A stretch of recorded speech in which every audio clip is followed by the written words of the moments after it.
The Acolyte, absolutely without question, the worst Star Wars made by Disney yet. And emphasis on the yet, because I'm sure at this rate, Disney is gonna make something worse at it.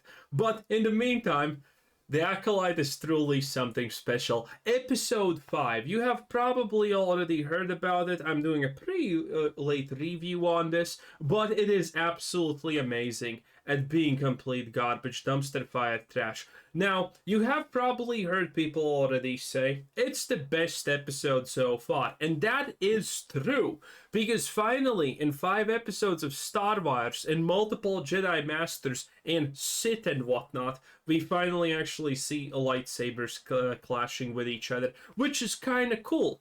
But I'm going to explain why that's really, really bad later. But for at least a moment, you're like, wow, this is almost Star Wars. You get that feeling, and it's pretty sweet, because it's good when things succeed. It's good when Star Wars does good. I like it, you like it, everyone likes it. It's not a secret. But when it's bad, we talk about it nonetheless. In any case, this is not actually a good episode. This is just the best episode of complete garbage so far. And we're gonna get into that, and it's gonna be blatantly obvious why.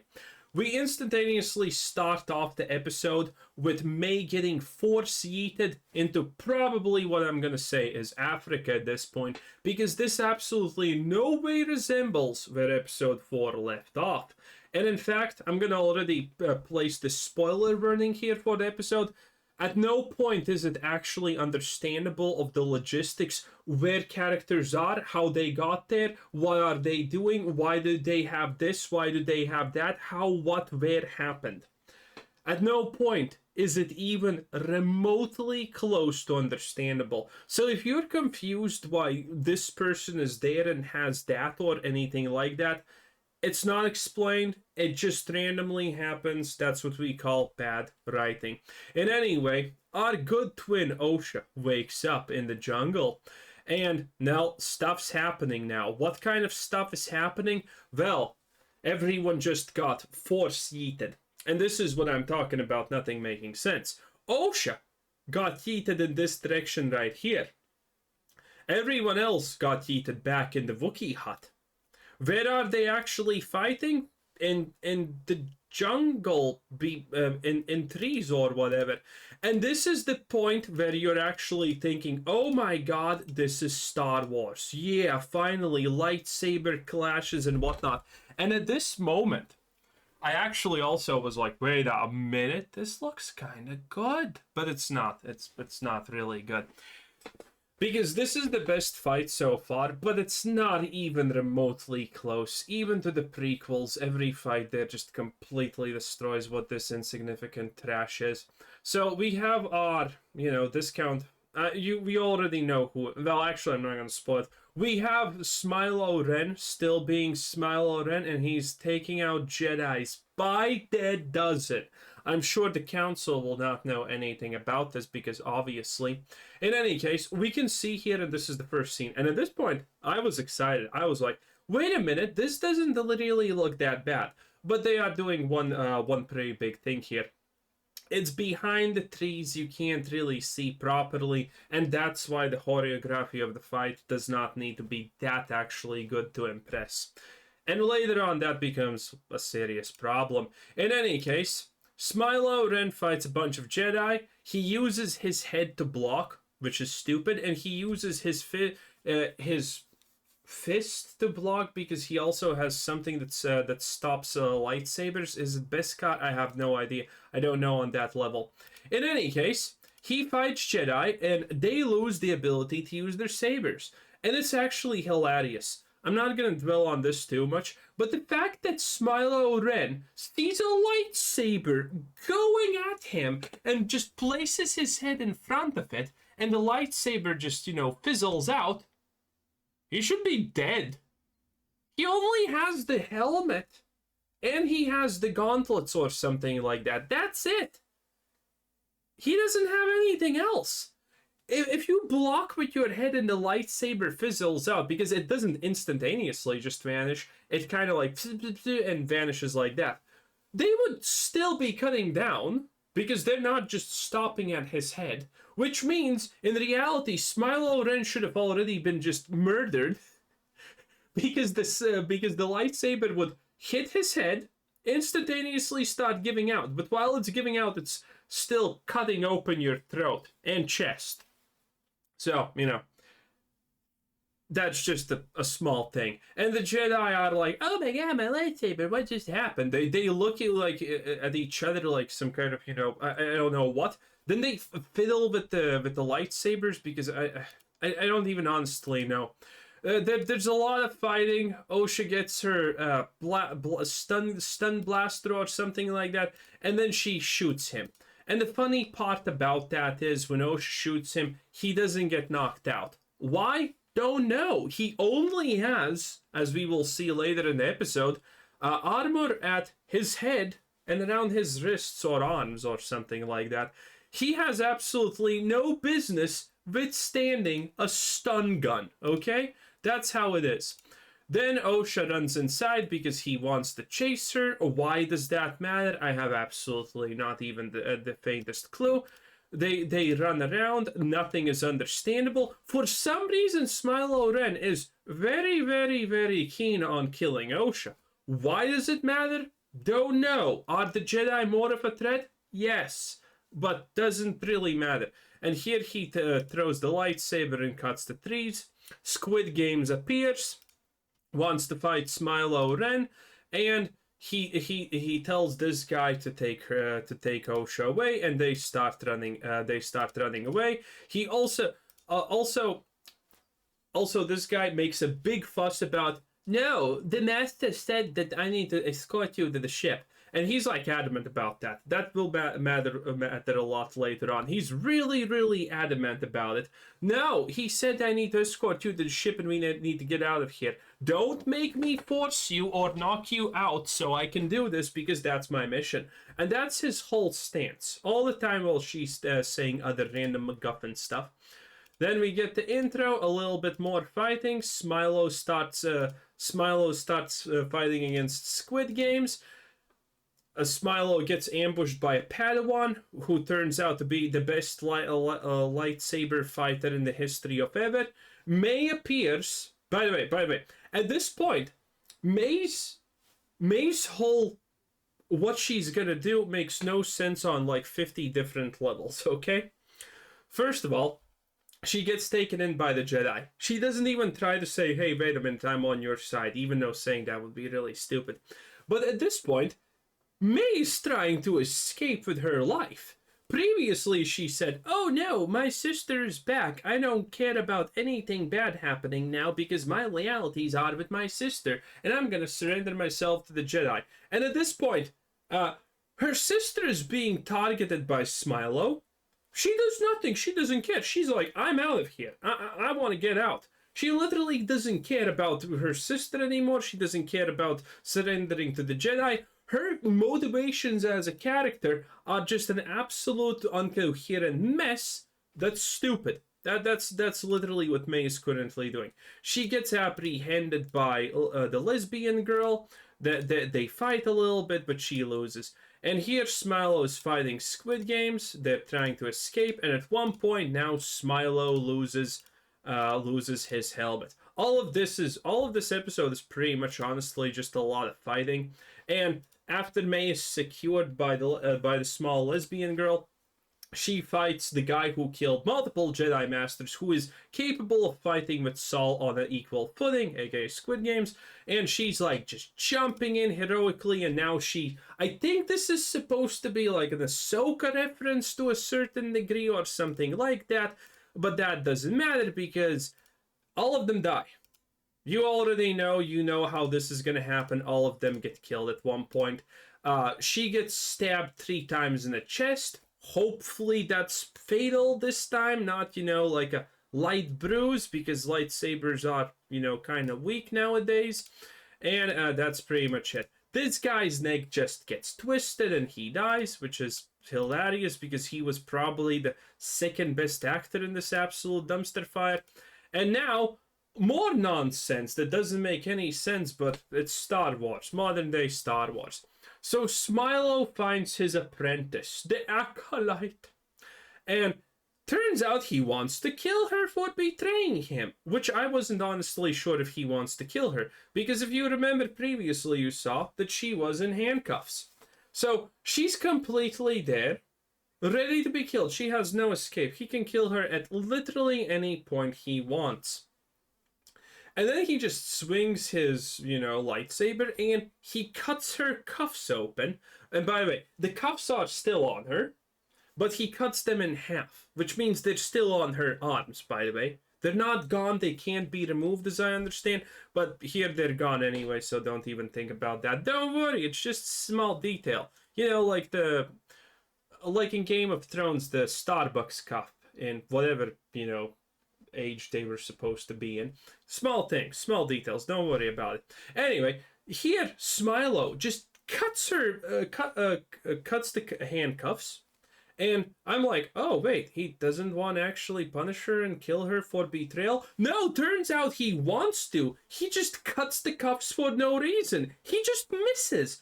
The guy literally won against, like, I don't know, 7 Jedi or something like that in a pretty low effort, choreography effort. Because the more you see the fights, the less impressive they seem, and they seem kind of a little bit, random and jarring and not that great. The first one seems good because you see it from afar technically, and well, it's the first lightsaber fight in all of the series, so that kind of gets the blood pumping, But at this point, he just fails to kill her. But that is a thing in Star Wars that happens. The Jedi Masters are stronger than anyone, but they fail to actually get May in custody. This guy can kill Jedi Masters and win 1 versus 7 or whatever, and he still fails to, do basic stuff and even kill a Padawan because she's important. He tries to kill her, she starts running away again because nothing really matters. And at this point, remember how I said that this guy is trying to take her back to the ship? Where is he? Yeah, this guy. He's trying to take her back to the ship because Saul Squid Games said that that's really, really important and he should do that. Yeah, he has been adamant about this. He has said we're doing it. That was the Master's orders. If he needs to knock her out, he's gonna knock her out. And at this point, since stuff needs to happen, I guess, we just do a complete 360 here. And she's like, wait a minute, they're all gonna die if we leave. We already kind of understood that that's happening either way from everything that we know so far, how everything, just escalated and whatnot. And at this point, she just says, we need to come back because reasons.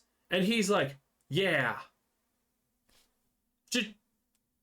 Just a random turnaround. No reasoning, no nothing, no explanation, just randomly, yeah, we actually need to get back here.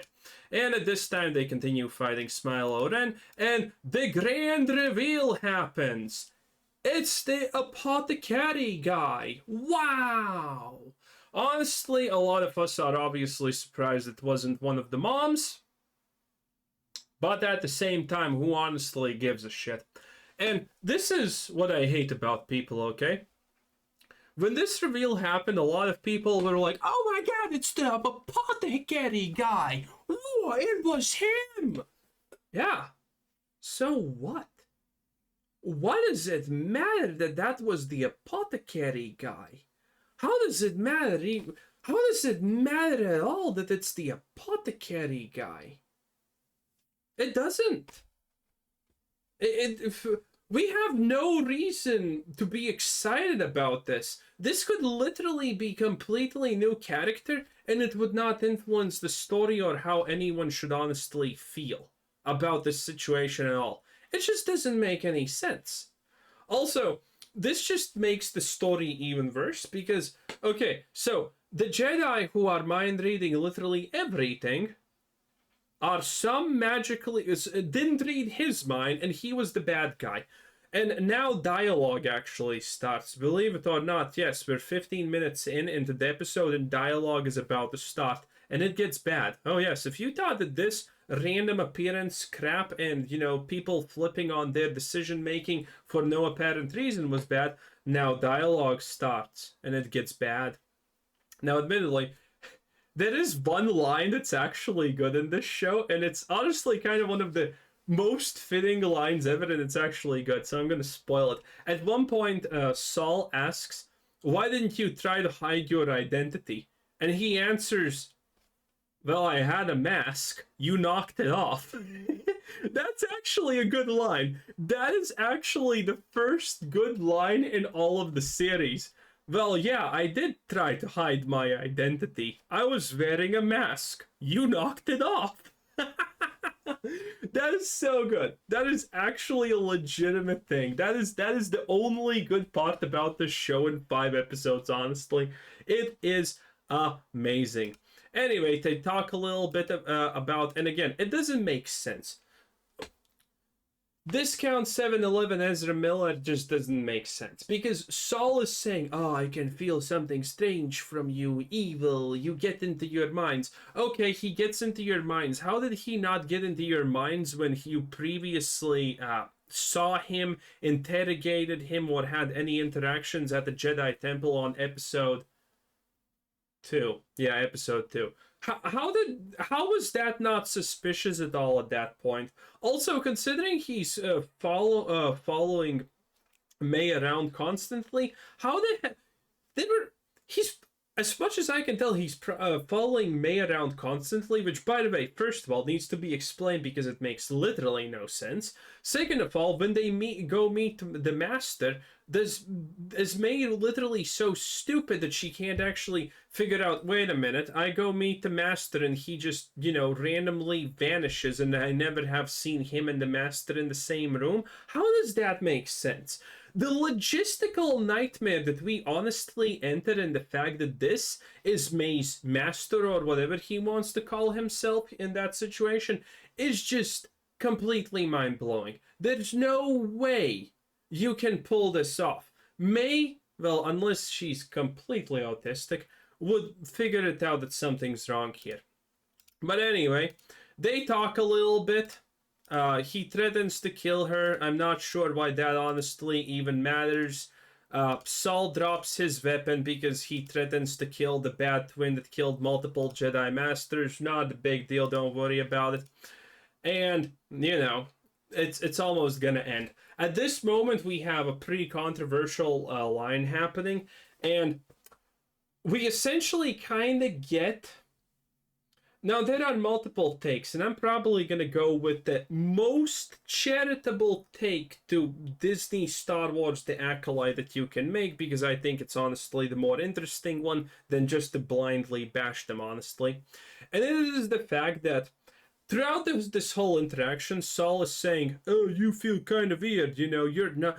Effectively, they're kind of hinting that he's not actually human. They're kind of all the Jedi are kind of effectively hinting that he is just not even a normal human or whatever, that he's some kind of something different. And at this point, he says, "You can call me Sith." He doesn't really say that he is a Sith.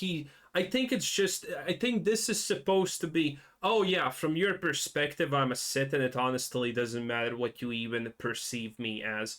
But, the very blatant on-the-nose interpretation is that he is a Sith and he's just evil. And, again, I think that's a little bit too boring. So I'm kind of looking at this from the angle that everything we know so far about this fight and everything about him is he's not really human. He has accepted the darkness or something like that.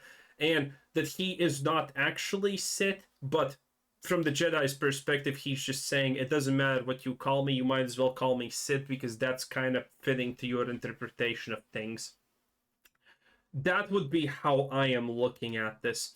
And, well, not a lot happens here. It's kind of boring and whatnot. At this point, Osha returns with this guy. This is where his neck gets snapped. That's absolutely amazing. And there's a stun grenade shot, and he doesn't care. Oh, by the way, yeah, Squid Games actually gets to kill him. But he doesn't. Because Jedi don't kill it unarmed civilians or something like that. It's stupid. Essentially, he survives at the very end because he needs to survive because there needs to be a season 2, in my opinion.